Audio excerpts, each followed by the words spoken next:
Was asked to pay £502 to change names on tickets to Disneyland. What AIM said on Twitter and points out actually be cheaper to change name by deed poll and then get a new passport. Keep them coming in.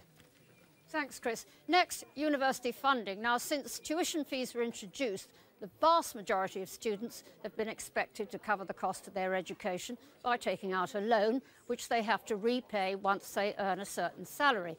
Responsibility for these loans, plus grants for those who need extra support, lies with the Student Loans Company run by the government. More than 1.2 million people in higher education are reliant on it. 5 years ago, a huge backlog in applications to the Student Loans Company resulted in thousands of students going without their cash. As a result, the company was restructured. But 5 years on, it's clear the problems are back. When you take into account the cost of living and fees, the typical student now needs an average of £60,000 to make it through 3 years at university. That means for the vast majority, the Student Loans Company is the only place they can turn.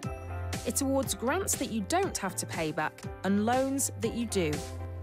How much each student gets depends on the information you provide on this, the online application form. You type in the details of your course and university, outline your financial situation and that of your parents or partner, and then submit the form at least 3 months before the start of term.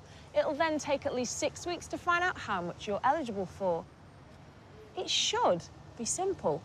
It often isn't. Music student Debbie Clark has just started her 3rd year at Kingston University. Last year, she got a grant and loan totalling £9,439, and so was hoping it would be roughly the same this time around. The reason I get so much from student finance is because my parents can't afford to give me any money. They can't help me as much as they'd like to.